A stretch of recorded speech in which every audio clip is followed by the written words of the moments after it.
শিথির মোড়ের খবরের দিকেই নজর রাখবো, কেননা একদিকে আরজিকর কাণ্ডে যখন বিভিন্ন জায়গায় বিক্ষোভের ছবি আমরা দেখতে পাচ্ছি, তারই মধ্যে অবস্থান বিক্ষোভে শিথির মোড় অবরুদ্ধ। কি কারণ অবরোধের? মূলত গতকাল রাত্রিবেলা সেখানে রাত দখলের কর্মসূচি ছিল আর রবীন্দ্র ভারতী বিশ্ববিদ্যালয়ের বিভিন্ন পড়ুয়াদের।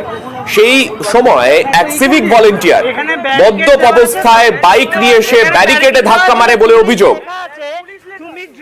পুলিশ লেখা আছে, তুমি ড্রিঙ্ক করে রয়েছো, তুমি কি করছো এখানে? এখানে এতগুলো মেয়ে রয়েছে দেখতে পাচ্ছ, এখানে দেখতে পাচ্ছ কিসের জন্য আমরা এসেছি? আমরা ছেলে খেলা করতে আসিনি নিশ্চয়। যদি আজকে কারোর এখন ড্রিঙ্ক করে তুমি গাড়ি যে চালাচ্ছ পুলিশ লেখা অবস্থায় এই জায়গায়, তখন কি হতো? কি ক্ষমা করবো? এখানে তো ক্ষমা করে করে আজকে এই জায়গায় এসছে। আজকে এই যে নাম্বারটা এইটা, আর আজকে ক্ষমা করে করেই তো আজকে এই পরিস্থিতি। এখানে পুলিশ লেখা, উনি ড্রিঙ্ক করছে, উনি ড্রিঙ্ক করে কি করে চালাচ্ছে? এতগুলো ছেলে মেয়ে রয়েছে। না স্যার বলুন, দাঁড়ান আপনি। বাহ বাহ,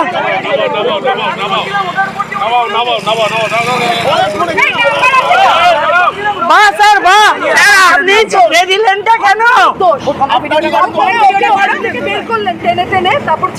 যদি আমরা ড্রিঙ্ক করে চালাই আপনারা ছেড়ে দেবেন? গতকাল রাতের এই ঘটনার পরে সার্জেন্টের ভূমিকা নিয়ে প্রশ্ন ওঠে। সেই সার্জেন্ট যে অভিযুক্ত, যে মদ্যপ অবস্থায় যে সিভিক ভলেন্টিয়ার এসে সোজা ব্যারিকেডে ধাক্কা মারে, তাকে ছেড়ে দেয় সেই সার্জেন্ট। সেই অভিযোগ সামনে আসতেই সকালবেলা সেই সার্জেন্টকে ঘিরে বিক্ষোভ দেখান রবীন্দ্র ভারতীর পড়ুয়ারা।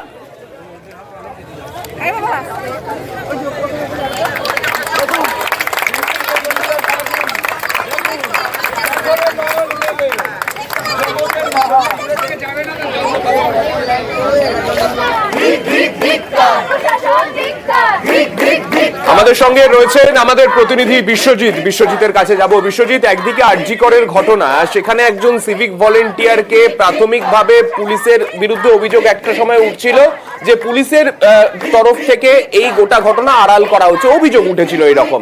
এক্ষেত্রে যেটা দেখা গেল, যিনি সার্জেন্ট ছিলেন কালকে রাতে, তিনি প্রাথমিকভাবে সেই সিভিক ভলেন্টিয়ারকে সেখান থেকে বেরিয়ে যেতে সাহায্য করেন। এই অভিযোগ তুলছেন রবীন্দ্র ভারতীর পড়ুয়ারা। এই গোটা ঘটনায় পুলিশের ভূমিকা কি ছিল, আর এখনো পর্যন্ত ঘটনার পরে কি পরিস্থিতি দেখা যাচ্ছে?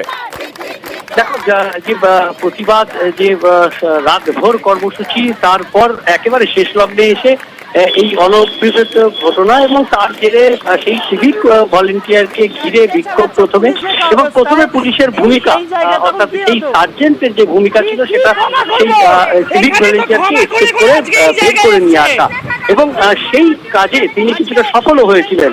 কিন্তু প্রতিবাদ আরো বাড়তে থাকে, বরং সেই সার্জেন্টকে ঘিরেই তখন সেই প্রতিবাদ চলে। যখন সিভিক ভলেন্টিয়ার বাইক নিয়ে বেরিয়ে আসতে সমর্থ হন, তারপরে সেই সার্জেন্টকে ঘিরে সেই বিক্ষোভ, এবং সেই বিক্ষোভ যখন সকালের আলো ফোটে, সকালবেলাও সেই বিক্ষোভ চলতে থাকে, তখন দফায় দফায় পুলিশ আধিকারিকরা যান, এবং বারবার কাশীপুর থানা এবং সিটি থানা থেকে পুলিশ আধিকারিক, পুলিশ কর্মীরা তারা যান, কয়েক গাড়ি পুলিশ যায় এবং ছাত্রদেরকে বোঝানোর চেষ্টা করে। কিন্তু ছাত্ররা অনড় থাকে। তাদের দাবি, সেই সিভিক ভলেন্টিয়ার যার ভিডিও ফুটেজ তাদের কাছে রয়েছে, সেই সিভিক ভলেন্টিয়ার তিনি মদ্যপ অবস্থায় ছিলেন, তাকে নিয়ে আসতে হবে, এই এলাকায় এসে তাকে ক্ষমা চাইতে হবে, এবং এই দাবি যতক্ষণ না মানা হবে এবং তাকে অ্যারেস্ট করতে হবে, এই দাবি যতক্ষণ না মানা হবে ততক্ষণ তারা অবরোধ চালিয়ে যাবেন, তারা প্রতিবাদ চালিয়ে যাবেন।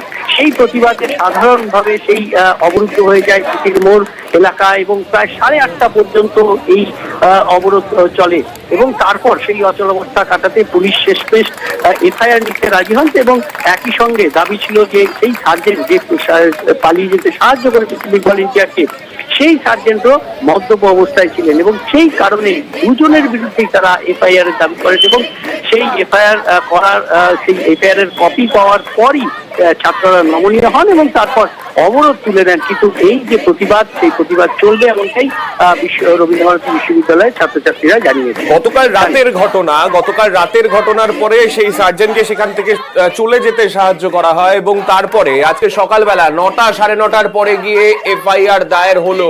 অর্থাৎ এক্ষেত্রেও সেই একটা বড় সময় কিন্তু মাঝখানে কেটে গেল। ধন্যবাদ তোমায় বিশ্বজিৎ। আমি একবার শোনাবো যারা আন্দোলনকারী পড়ুয়ারা রয়েছেন তারা কি বলছেন। কালকে 11টা থেকে এই যে দেখছেন সিথির মোড় থেকে সামনের দিকে যদি এগিয়ে যান, আমরা গোটা রাস্তা জুড়ে ছবি এঁকেছি, কিছু প্রতিবাদী গান গেয়েছি এবং 3:20 নাগাদ আমরা হঠাৎ করেই দেখতে পাই যে একজন একদমই মাতাল অবস্থায় বাইক নিয়ে আমাদের এই যে ব্যারিকেডে এসে ধাক্কা মারলেন, কারণ আমরা ব্যারিকেড দিয়ে পুরোটা ব্লক করে দিয়েছিলাম। এই যে ব্যারিকেডে এসে ধাক্কা মারলেন, তার বাইকের সামনে পুলিশ লেখা আছে, কিন্তু তার কোনো আলাদা করে কোনো কস্টিউম নেই, কিন্তু তিনি পুরোপুরি রকমের মাতাল। তাকে আমাদেরই বন্ধু বান্ধবেরা তখন আটকায় সেই মুহূর্তে, কিন্তু পুলিশ সেই মুহূর্তে যায় গিয়ে তাকে ছেড়ে দেয় এবং যে পুলিশ ওখানে ওনাকে আটকে ছিল তার গা থেকেও কিন্তু আমরা মদের গন্ধ পেয়েছি। একজন সিভিক পুলিশকে আটকে রাখার জন্য, বাঁচিয়ে দেওয়ার জন্য এত কিসের ওনাদের ভয় যে গোটা অফিসার মহল থেকে শুরু করে এত পুলিশ অফিসার সবাই নেমে গেলেন, কিন্তু কোনোভাবে কোনো মূল্যে ওনারা ওই সিভিক পুলিশ দাদাকে কিছুতেই নিয়ে আসতে চাইলেন না।